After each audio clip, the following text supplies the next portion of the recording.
नमस्कार, मैं ज्योति श्रीवास्तव और आप देख रहे हैं सी न्यूज भारत। वक्त हो चुका है मध्य प्रदेश बुलेटिन का, जिसमें बात होगी रीवा की, जहां गोविंदगढ़ पुलिस पर कार्यवाही न करने का लगा आरोप। पीड़ित परिवार ने एसपी से लगाई गुहार। आगे बात करेंगे सतना की, जहां नगर निगम सतना के टैंकर की लापरवाही से रीवा रोड पर लगा लंबा जाम। ऐसी तमाम खबरों पर विस्तार से डालेंगे नजर। रीवा जिले के गोविंदगढ़ थाना क्षेत्र के टीकर गांव में 3 महीने पहले दुर्जन कोल और उनके परिवार पर हुए कथित प्राणघातक हमले में पुलिस द्वारा ठोस कार्यवाही न किए जाने का आरोप लगा है। न्याय न मिलने से परेशान सुंदरिया कोल और उनके पुत्र सोनू कोल ने पुलिस अधीक्षक कार्यालय पहुंचकर निष्पक्ष जांच और दोषियों की गिरफ्तारी के लिए लिखित आवेदन सौंपा है। पीड़ितों ने गोविंदगढ़ थाना पुलिस पर लापरवाही, पक्षपात और लेन देन की आशंका के गंभीर आरोप लगाए हैं। हालांकि प्रशासन की तरफ से अभी तक इस पर कोई आधिकारिक पुष्टि या प्रतिक्रिया नहीं आई है। मामला यह है कि वह जानवर हमारे खेत में डाले रहे हैं, बरजा गए और रोज बरजा तरह तो माना तो नहीं रहे यहाँ। काटी मफरी हमारा पड़ी रही 2 खाड़ी के, तो रोज बरजा तरह तो माना तो नहीं रहे यहाँ। फिर कढ़ेल बाप कमारी ने लड़कियन के, और फिर हम बरजन गुहार मारन, तो फिर 3 जने हमसे लपट के मारी, 3 जन लड़किया का मारी। और रोज बरजी थे, अब कहा थे कि 3 जन बचे हैं तो उनका भीतर घुस के मारा है। कौन लोग थे? बफोर। नाम बताइए। नाम क्या? नाम एक राम गरीब बम्फा बहादुरा राम कलेफ। फिर आप थाने का क्या हुआ? थाने में सुनाई नहीं है, पैसा भरे है। किस थाने की बात है? गोविंदगढ़ थाना। तो वहाँ से किसी प्रकार की कार्रवाई नहीं को कुछ कार्रवाई नहीं भाई। FIR है तो रुपया खबाई है तो कुछ सुनाई नहीं होती है। 3 महीना हो गया। 1 महीना संजय गांधी बहन भूमि में गोड़ धई के नहीं ही ठन काम एक है। प्लेट लगी है हमारे, हड्डी टूट है तब सुनाई नहीं भाई। ऊपर भाई कहा था कि अबे हम मारा, भीतर घुस के मारा अबे हम है। उल्टा सीधा बोला तो रहा है। अब अर्जी तो माना तो नहीं रहा है। अब दोपहर के बाद रही कोई मना ही नहीं रहा। फिर दोनों परानी रहन है तो कढ़ेल मारिन। एसपी ऑफिस आप आए हैं, क्या मांग करते हैं? मांग करते हैं कि इसको गिरफ्तार होना चाहिए।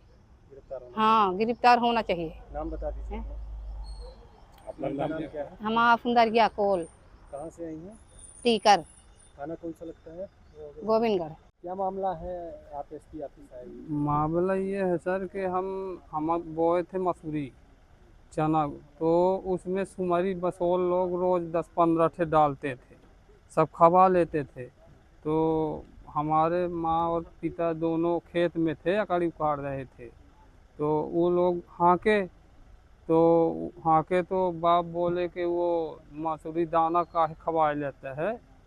तो वो इतने न माने और भाई इनका बोलाई अपने 4 ठे और भाई रहे, ओखर 2 ठे ओखर पहुना रहे। तो ये सब समिटे रहे। तो महतारी बाप के बंधा के नीचे बहरा माने लोटार मारिन सुमरी के कारण के, हमारे सुमरी का काहे कहता ही हमें। अब फिर मार के बेहोश कर दिन। फिर भाई कहाँ रहा हो तो वह गा मुकई गुहार ऐसे मारिन तो गा, तो ओहू के फिर मारिन तो ओहू के मूड फूटी गा। फिर एक जने परमिला सिंह ठाकुर आइन रही, तो फिर दौड़ी तब जाके भागे। फिर इतने में हो गया हम वहाँ गए। फिर लगे हम गोविंदगढ़ माने रिपोर्ट लिखवाएँ, संजय गांधी में लाके भर्ती कराएँ। 20 रोज भर्ती रहे हैं। जो आपने गोविंदगढ़ थाने में रिपोर्ट किया जी, तो उसमें क्या कार्रवाई हुई? कुछ नहीं हुई अभी तक। किसी कार्रवाई नहीं कुछ नहीं नहीं हुई, लेकिन आज तक का कुछ नहीं हुई।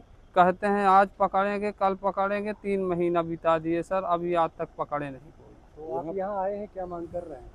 हम यहाँ मांग ये कर रहे हैं सर कि अपराधियों को सजा होना चाहिए। क्या नाम है आपका? सोनू कोल। कहाँ से है? डांडी टोला टीकर से। थाना कौन सा लगता है? गोविंदगढ़। रीवा से सी न्यूज संवाददाता अर्जुन तिवारी की रिपोर्ट। रीवा के वार्ड क्रमांक 6 स्थित जिरिया बस्ती के सैकड़ों परिवारों को बेदखली से बचाने के लिए आमजन अधिकार पार्टी ने संभागीय आयुक्त को ज्ञापन सौंपा है। वर्षों से रह रहे इन गरीब परिवारों को बिना वैकल्पिक व्यवस्था के हटाए जाने का विरोध करते हुए पार्टी ने मांग की है कि इन्हें यथास्थान अस्थायी पट्टा दिया जाए या विस्थापन की स्थिति में बिछिया स्थित प्रधानमंत्री आवास योजना के तहत एक ही परिवार में पक्के मकान आवंटित किए जाएं। वर्तमान में वर्षा ऋतु की शुरुआत को देखते हुए पार्टी ने पुनर्वास प्रक्रिया पूरी होने तक किसी भी प्रकार की अतिक्रमण विरोधी कार्यवाही पर तत्काल रोक लगाने और मानवीय आधार पर न्याय सुनिश्चित करने की गुहार लगाई है। डेट नहीं दिया गया है, नोटिस आया है, कुछ जनों को आया, कुछ जनों को अभी नहीं आया है। तो सर हम लोग वहाँ पे का पट्टा मांगते हैं। कब से रह रही हैं और क्या मांगे हैं? हम 40 साल से रह रहे हैं। मांगे हमारी है यही है कि हम वहाँ ही रहना चाहते हैं, पट्टा मांगते हैं सर। क्या बोला गया है, क्या क्यों हटाया जा रहा है? ये कुछ भी नहीं बोला, अभी खाली नोटिस। नोटिस कहाँ से आई थी? नोटिस आई है कॉलेज, PRS कॉलेज। देखिए, सरकारें जब गरीबी नहीं हटा पा रही तो गरीबों को हटाने का ही निर्णय ले लिया है। यह हाल हमारे पूरे रीवा शहर में इस वक्त आप देख सकते हैं। गरीबों को सुविधा उपलब्ध कराने की जगह सरकार का निर्णय है, खासकर हमारे रीवा के माननीय जी का, विकास पुरुष जी का, कि हम गरीबी हटा देंगे और गरीबी हटाने का पहला अवार्ड वही पाएंगे। इस पूरे रीवा के अंदर हर जगह जहाँ पे लोग 100 साल से रह रहे हों, 50 साल से रह रहे हों, 40 साल से रह रहे हों, मतलब कई दशकों से जिनकी पीढ़ियाँ बीत गई, आज उनको वहाँ से हटाने का काम किया जा रहा है। वार्ड क्रमांक 6 नगर पालिक निगम के अंतर्गत आता है। विधि महाविद्यालय के पीछे झिरिया बस्ती है। वहाँ के लोगों को नोटिस दी गई है कि आपको वो जगह खाली करनी है, जबकि वो लगभग 40 से 60 साल से वहाँ पे लगभग रह रहे हैं। बरसात का समय है, ऐसे में यदि आप उनको हटाएंगे तो वो बेचारे कहाँ जाएंगे। इनकी इस कार्रवाई के विरोध में कल आम जन अधिकार पार्टी ने कमिश्नर महोदय को ज्ञापन सौंपा है और हम लोग ने मांग रखी है कि जहाँ पे सरकारी ज़मीन है पहले तो उनको वहीं पे पट्टा दिया जाए, फिर दूसरा बरसात तक इस तरह की मुहिम पर कहीं पे भी पूरे देश के अंदर बरसात तक इस तरह की मुहिम को रोका जाए, और तीसरा यदि आवश्यक है आपको हटाना ही है तो आपको सबसे पहले उनको प्रधानमंत्री आवास योजना उपलब्ध कराना होगा, तब आप ये कार्रवाई करें। हटा क्यों रही वहाँ से, वजह क्या हटाने का? देखिए, सरकारी ज़मीन है, कुछ विधि महाविद्यालय की भी ज़मीन है। सरकार का कहना है कि अब सरकारी ज़मीन पे कोई नहीं रहेगा, जबकि सुप्रीम कोर्ट से लेकर हर एक का आदेश है। सरकार का भी ने एक कानून बनाया था कि पिछले 20 वर्ष तक अगर यदि कोई वहाँ पे रह रहा हो सरकारी ज़मीन पे, तो उस ज़मीन पे उसको रहने का अधिकार है, उसको वहाँ का पट्टा दिया जाएगा। आज आप देख लीजिए इसका उल्टा हो रहा। इस रीवा के अंदर बिल्डरों और ठेकेदारों को ज़मीन देने के लिए जगह कम पड़ रही है, तो ऐसी सारी बस्तियों को चिन्हित किया जा रहा है जो सरकारी ज़मीन पे बसी हुई हैं, जिनकी आज कीमत अरबों रुपए है। उन्हें औने पौने दाम पर बिल्डरों ठेकेदारों को दे करके उन बेचारों जो 100 साल से रह रहे हैं उनको वहाँ से उजाड़ दिया जाएगा और शहर से बाहर कर दिया जाएगा। क्या भू अधिग्रहण के तहत जो पट्टा मिलता है वो पट्टा लोगों को नहीं मिला? वहाँ पर अभी तक किसी को पट्टा नहीं मिला है। कुछ परिवार, 2-4 परिवार ऐसे थे जो बाढ़ के समय में, लगभग 97 की जब बाढ़ आई थी, उससे पहले भी जो बाढ़ आई थी, उस समय सरकार ने कुछ लोगों को, गिनती के 4-6 लोगों को बस दिया था, लेकिन वहाँ पे अभी 150 परिवार रह रहा है। और इस वक्त 150 परिवार के सामने खाने पीने की तो समस्या है ही है, और ऐसे में अगर उनका छत भी छीन लिया जाएगा तो वो बेचारे कहाँ जाएंगे। तो आप शासन क्या चाहते हैं? शासन से हमारी सीधी सी मांग है कि सत्ता में बैठे भ्रष्ट नेताओं के इशारे पे काम न किया जाए।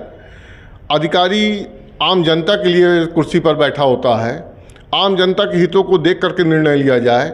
पहले तो बरसात के समय में ये पूरी कार्रवाई रोकी जाए, फिर उन्हें अगर वहाँ का आप पट्टा दे सकते तो उनको वहाँ का कोई पट्टा दिया जाए, और जो लोग प्रधानमंत्री आवास योजना लेना चाहते हैं उन्हें प्रधानमंत्री आवास योजना दी जाए। रीवा से सी न्यूज़ संवाददाता अर्जुन तिवारी की रिपोर्ट। सतना के वेस्ट रीवा रोड पर नगर निगम के एक पानी टैंकर के रॉन्ग साइड से आने के कारण लंबा ट्रैफिक जाम लग गया, जिससे राहगीरों और वाहन चालकों को भारी दिक्कतों का सामना करना पड़ा। इस घटना से स्थानीय लोगों में गहरा आक्रोश है और उन्होंने सवाल उठाया है कि क्या ट्रैफिक नियम सिर्फ आम जनता के लिए हैं या सरकारी वाहनों पर भी समान रूप से लागू होते हैं। कुछ देर तक सड़क पर यातायात व्यवस्था पूरी तरह चरमराई रही, जिसके बाद अब जनता संबंधित अधिकारियों से इस लापरवाही पर सख्त कार्यवाही की मांग कर रही है।